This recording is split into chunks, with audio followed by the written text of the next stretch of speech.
Hi, everyone. Thank you for joining us today. I'm Diana, a senior marketing specialist here at Mount Carmel. Excuse me. Today's webinar will be focused on radiation technology. In recent years, advancements in cancer treatment have improved the effectiveness of radiation therapy. A promising development is markerless radiation treatment, which eliminates the need for invasive markers traditionally used in radiation. Joining us today is Dr. Alexander Yaney. Dr. Yaney, thank you so much for being here today. Thanks for having me.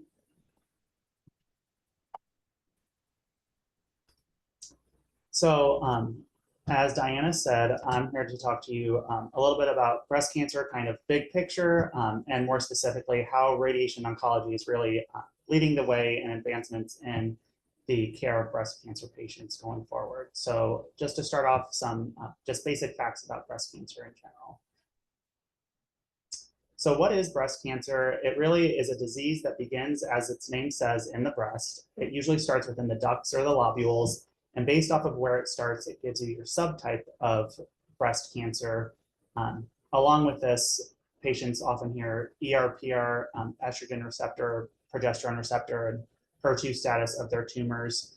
Really, the treating doctors, the radiation oncologist, the medical oncologist, the surgeon, take all of that into account when determining the best cancer treatment for the patient.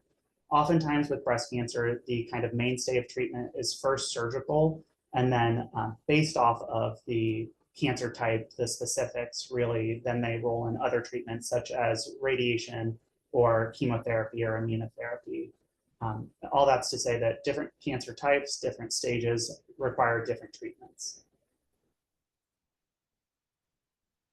So how common is breast cancer? It's actually the most common cancer in women in the United States and the second leading cause of cancer-related death in women, secondary to lung cancer.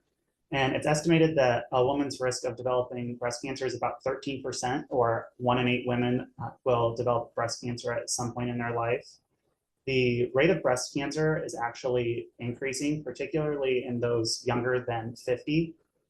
And it's really important to note that oftentimes women think, you know, if they don't have a genetic predisposition, so they don't have a specific gene mutation in their family, that they're not at increased risk of breast cancer. But half of all women diagnosed with breast cancer have literally no other risk factor besides their age and their sex. Kind of a flip side to the point above, breast cancer, while the incidence or new cases are increasing, the death rate or the relative rate of death from breast cancer, thankfully, since the late 1980s, has been decreasing steadily. And that's thought to be due to both earlier detection, so kind of the importance of mammograms there, and then also along with that, better and more effective treatment. And this is just another pictorial way of saying what was on the previous slide. So this top light green line represents the incidence or new cases of breast cancer kind of throughout time, dating back to the early 90s. And as you can see, that line dating back to, you know, the early 2000s is steadily increasing, with the exception of that dot kind of towards the end in 2020, 2021, when breast cancers were not as diagnosed due to the COVID pandemic.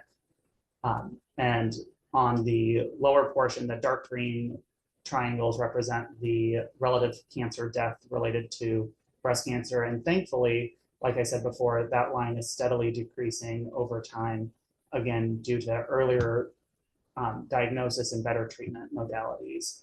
And just that top right, the 91.2% 5-year overall survival from breast cancer. And that it's important to note there that that represents patients diagnosed with early stage breast cancer and late stage or metastatic breast cancer. And so it would be, it's noted that really early stage cancers have 5-year survival significantly even better than the 91%.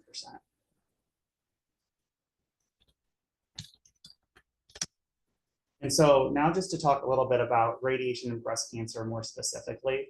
So radiation, what it is, big picture, for those not aware, it's, I always say it's a non-invasive, invisible therapy. It's just like an X-ray, it's just a higher strength. So it's not like surgery. For treatment, we don't cut into anyone. A patient, doesn't see it, feel it, taste it, or smell it. They're not radioactive afterwards. They're fine to be around pregnant women, babies, kids, young pets without any risk to them whatsoever. They can sleep in the same bed as someone, use the same restroom without any flushing precautions. Really, I encourage all my patients to carry about their day-to-day life as normal as possible. And how the radiation works, really, it's high energy X-rays, like I said, and the purpose is to kill or damage the cancerous cells left behind in the breast after surgery to prevent a recurrence. And it's important to note, speaking of breast cancer specifically, that over 50% of patients receive some form of radiation at some point during their treatment course. Oftentimes it's definitive or for what's called curative intent, meaning the goal is to get rid of the cancer completely, to keep it from coming back. Sometimes it's given with what's called palliative intent, meaning that it's kind of the purpose is to help with a symptom in a case of a metastatic cancer patient, to help with either a symptom that might be painful or might cause a problem kind of down the line. So regardless of kind of the treatment intent, whether it's curative or more palliative, so for symptom management, really the setup for radiation has always been of critical importance, and that's really to optimize or increase the efficacy, how well the treatment works as much as possible, and limit side effects. Traditionally, dating back decades, this setup has been done with physical tattoos, and it's just like any other tattoo. So they get several tattoos which line up with lasers on the wall to ensure that they get in the proper treatment proper treatment position. And those tattoos, just like any other tattoos, they're permanent. So 20, 30 years down the road, those tattoos remain, and patients, when they're changing, in the morning or going to the gym, those can be seen, and they kind of get brought back to the time in their life where they're struggling through their cancer treatment and doing everything they can to beat this disease. And because people notice kind of the long-term implications of that and patient preference, some institutions more recently have switched to the use of permanent marker for setup. So instead of putting actual tattoos that line up with those lasers on the wall, they put permanent marker. That has the wonderful benefit that, obviously 20, 30 years down the road, those aren't there, but it still is rather impactful for patients. They're at the gym, they're getting changed. Other people are asking, why do you have permanent marker all over your body? Women worry about it rubbing off in the shower, not being able to shower those areas. Really, it brings a lot of anxiety, and even more so than the permanent markers, while the patient is actually undergoing treatment, I think it's actually more impactful on their psyche during that time.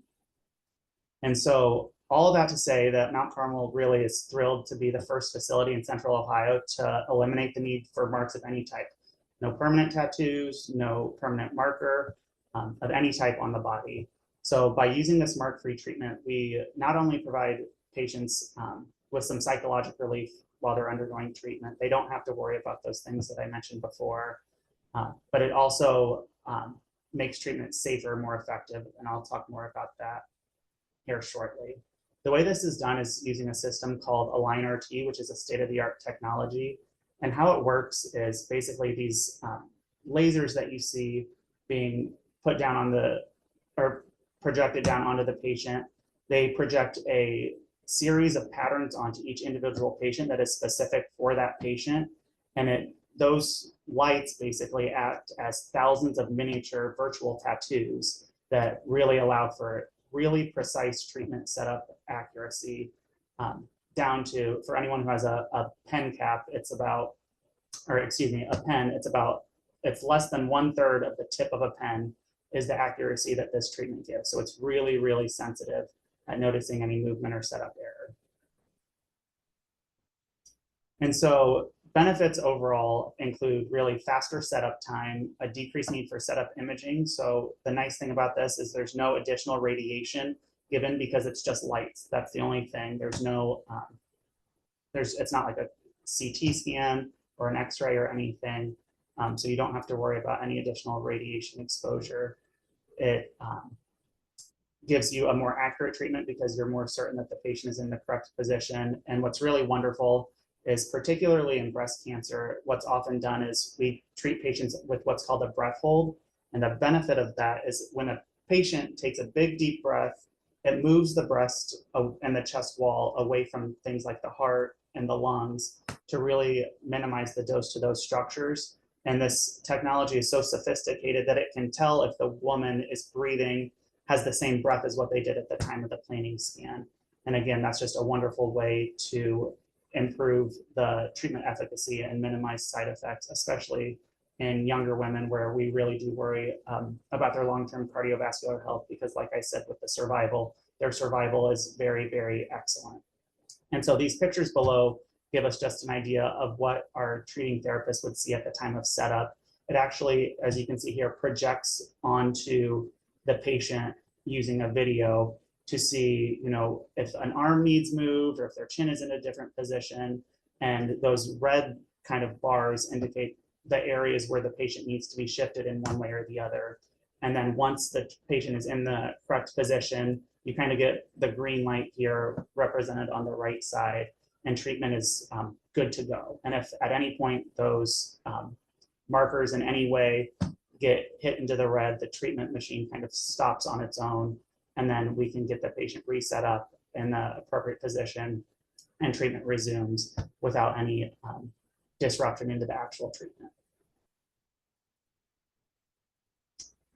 So really the important thing here is just to optimize. Really the goal of the radiation treatment is to give the best efficacy for cancer treatment as much as possible. And one of the ways that I had said before that has led to better outcomes for cancer patients is early detection. So it's just the importance of making sure you're signed up for your yearly mammograms when you reach the age that you're supposed to. And to do that, you can scan this QR code here. We also have several wonderful nurse navigators. And so if there are any questions whatsoever, if you want more details on anything, please feel free to call the number here and somebody's more than happy to speak with you. Great. Thank you, Dr. Yaney. If anyone has any questions, on the screen, on the bottom of your screen, you'll see a Q&A section. Please feel free to go ahead and enter your questions there. Now, Dr. Yaney, we did have some questions that viewers submitted earlier through our social channels. One of the questions being, how are you still able to deliver effective treatment without the marks? And so that's what I had mentioned earlier. Really, the way this system works, the fact that you have not just 5 or 6 virtual or permanent marker tattoos, the fact that you have thousands of these lights projected onto the patient that are being monitored, not just for setup, but throughout the entire treatment course. It really ensures that patients are set up appropriately and that they're getting the treatment that they need. Great. Another question that was submitted is, we understand that you're the first health system in Central Ohio to offer this. What hospitals within Mount Carmel are offering this treatment? So that is an excellent question. This treatment can be done at Mount Carmel, Grove City, Mount Carmel East, and Mount Carmel St. Anne's. And we're really thrilled not to just be the first ones to offer this for breast cancer patients, but really we've expanded this to basically any cancer type can be treated with this markless setup with very, very few exceptions. So our head and neck cancer patients, our lung cancer patients, prostate cancer patients, all are really able to now do this advanced technology. Great. It's funny you mentioned that because one of the questions was this only available for breast cancer? Well, there we go. It was fortuitous.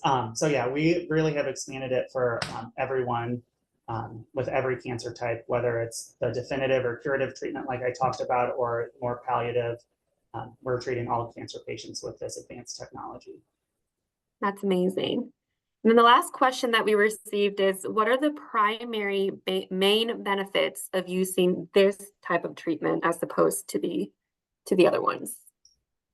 So I think there's multiple. I think from a patient perspective, it does provide for a faster treatment, a safer treatment, a more effective treatment, and also just really the psychological component, not just while the patients are actively undergoing treatment, but long term, that they don't have to worry about marks in any way, whether it's permanent marker or the physical tattoos. They don't have to have those constant reminders while they're undergoing treatment that they are undergoing treatment. They can come in, get treated, and then really just go about their day-to-day lives without any precautions, without any worries.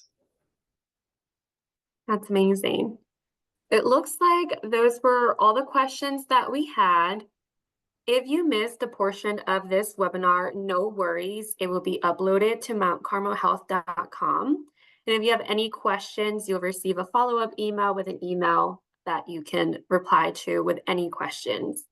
But thank you everyone so much for joining us today. And Dr. Yaney, thank you for your time. I know this was very informative, and I'm just so thrilled to see that Mount Carmel is offering this. Thank you so much. Of course, everyone. Oh, I'm sorry. I see one more question. It just popped up. Does this type of treatment minimize skin effects and or the risk of radiation fibrosis? So that is an excellent question. So really one of the things that causes most or a good portion of the skin side effects that we see in radiation is skin folds. So either a patient's arm is up and there's a fold here. And those are all things that we try to minimize at the time of the planning scan for radiation. And it can be difficult, just using the previous marker system to really replicate that accurately. So the benefit of this system is, like I said, with sub-millimeter accuracy, they can make sure that the arm is in the exact same way, which we know minimize that skin fold to decrease the risk of skin toxicity as much as possible. Oftentimes patients will get some redness or some skin irritation throughout the whole breast. That this system unfortunately does not change much, but kind of the advances in radiation, even the last 5 to 10 years, have really decreased the degree of skin irritation that has traditionally been seen with these treatments. And that's similar for the radiation fibrosis. Got it. Great. All right. Well, I believe that was the last question. So again, if you missed any portion of the webinar, you'll receive an email with a link, but you can also find it at mountcarmelhealth.com. Have a Well, great thank day, you so everyone. much, everyone. Have a great day.